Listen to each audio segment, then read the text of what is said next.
So, yung sa next po na mga scope naman natin, yung sa middle, kung yung iba hinahanap po is yung mga middle to high, middle range. So, iba't ibang brand po. Merong Marcool, may Discovery, may T-Eagle, and Vortex. Nag-iisa po, Vortex na diamond back. So, umpisahan po natin kay Marcool Evolver 3 to 18 by 50 FFP na IR. So, ito siya. Ayan po. May libre na rin po itong scope mount, sunshade, and meron din pong sticker. Ito po. So, magaan lang din siya.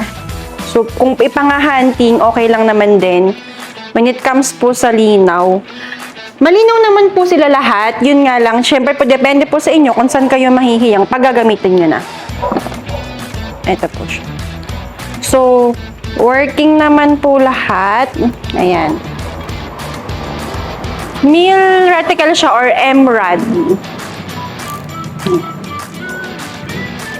Hindi naman mahirap pihitin yung parallax niya and then yung sa turret. Zoom. Hindi din po, ayan.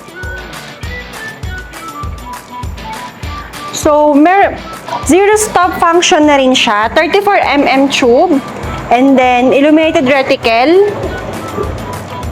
Zero stop na din and floating dot. So, ito yung cover niya.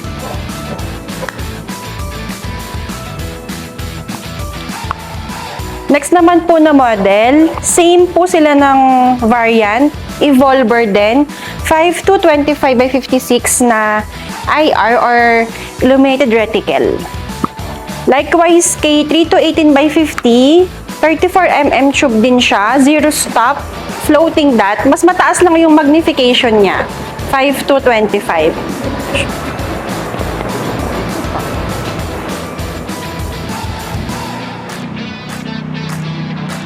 Sa numbering niya, very readable naman. So, kung medyo malabo yung mata, madali siyang mabasa. Ayan.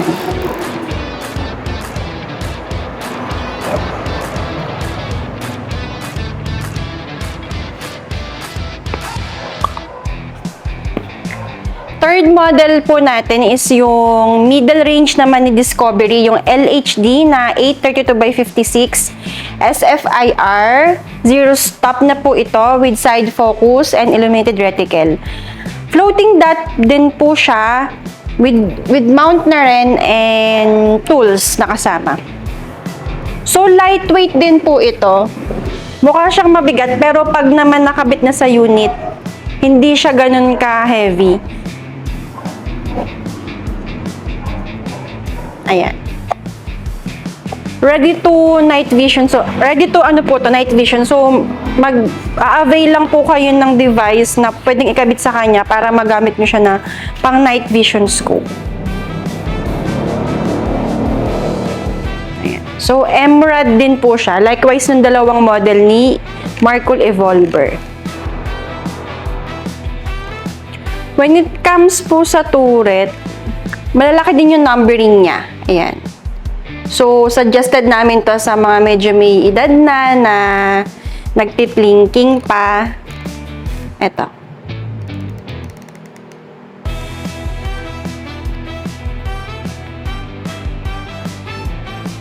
Sobrang dali niya pong i-adjust yung sa parallax, sa zoom, sa turret. Very friendly user, very friendly siyang gamitin. And then, yung sa fourth model po natin na HD Gen 2, 5 to 30 by 56 na SFIR. 34mm tube din siya. Likewise dun sa kaninang model. FFP and zero stop, illuminated reticle and side focus. So, usually lahat ng mga model na to sa middle range natin is zero stop and mga 34mm tube.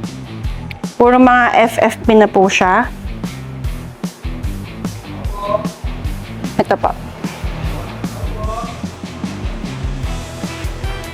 So, yung sa numbering niya, kung mapapansin nyo, medyo namipis siya, pero malaki pa din yung sa turret niya. Ang dali niya lang i-adjust. So, hindi hassle na parang ang hirap gamitin. And then, ito po, M-rod reticle din po ito. Ayan, 5 to 30. Ayan po. Gen 2. So, yan. Lalo to sa may zoom in, zoom out niya. Sobrang dali niya pong i-navigate lang. Ayan. Wala siyang pakat kapag inikot. Also this one, sa turret. Yan. Zero stop. And then yung sa pang fifth model natin, yung bestseller po namin to. Para sa mga pang long range competition, ito po yung ina-advise namin. Ito talagang pangmalakasan yung mga numbering niya. Malalaki yung font size. And also, madali rin po siyang pihitin. Pati po yung sa mga lines niya dito sa baba, madali siyang makita. Also, yung sa may zoom in, zoom out, yan, very readable ng mga numbers. Yan, and then this one, sa parallax. Ayan po yung mga numberings niya. So, hindi na po kayo mahihirapan. Kung pang-competition po, advisable or suggested namin to. Si EDPRS Gen 2, 5 to 25 by 56 na SFIR, zero stop FFP. So, complete po ito. May side focus siya, may limited reticle, zero stop, floating dot. And then when it comes sa accessories, meron po siyang lens pen, scope mount, scope leveling kit, and then yung cloth niya, and manual.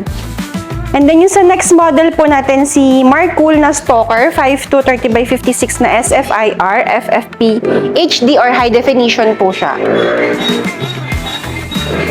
Ito naman po, pwede naman din po siyang pang-competition, mas slim lang yung body niya. Ito siya. Stalker.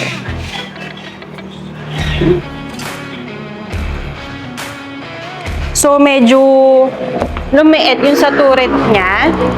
Pero yung numbering niya is makikita niya pa din po ng maayos. So, ayan.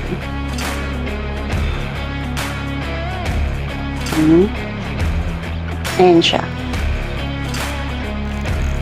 So, usually lahat po ito is mil reticle or MRAD.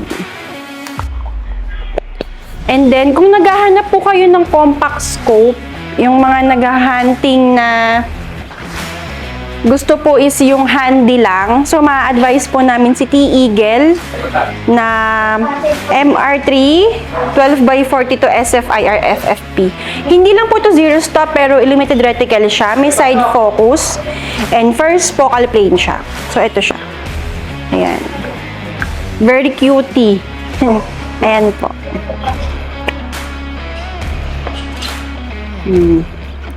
Ito siya. 312 by 42.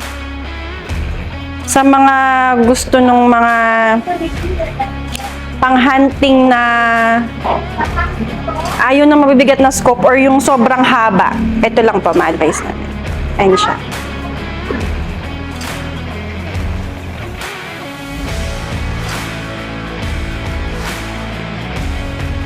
Kita na rin po yung numbering niya sa loob.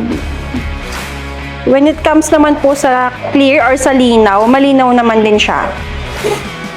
So, ito siya. Mil reticle din po ito or MRAD.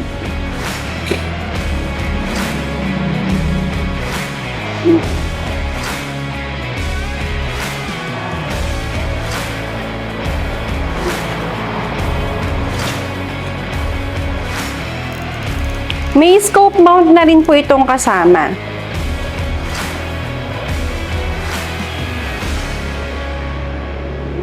Ayan. So, working naman lahat. Zoom in, zoom out, parallax. And then yung sa turret.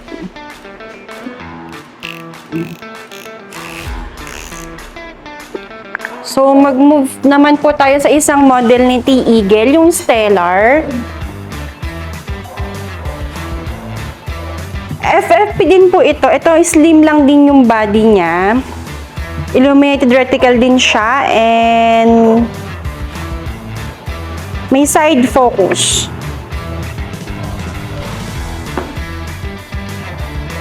Emerald reticle, waterproof, shockproof.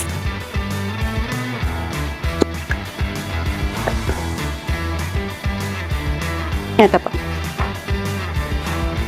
So, let's check naman yung sa mga turret. Yan. Sa turret niya. It's okay.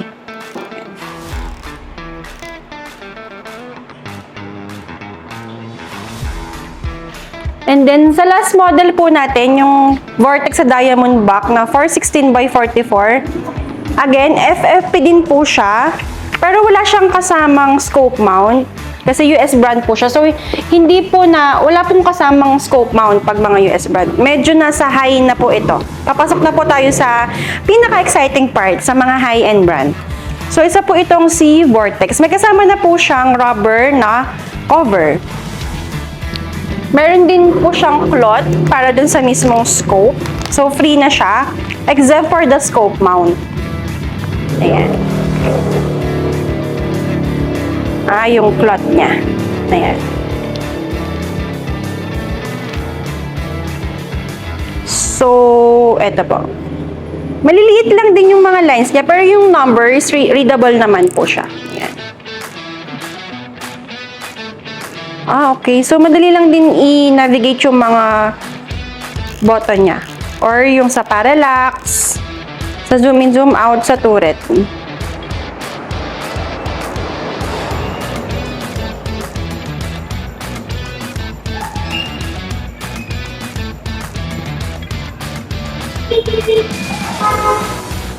Oh.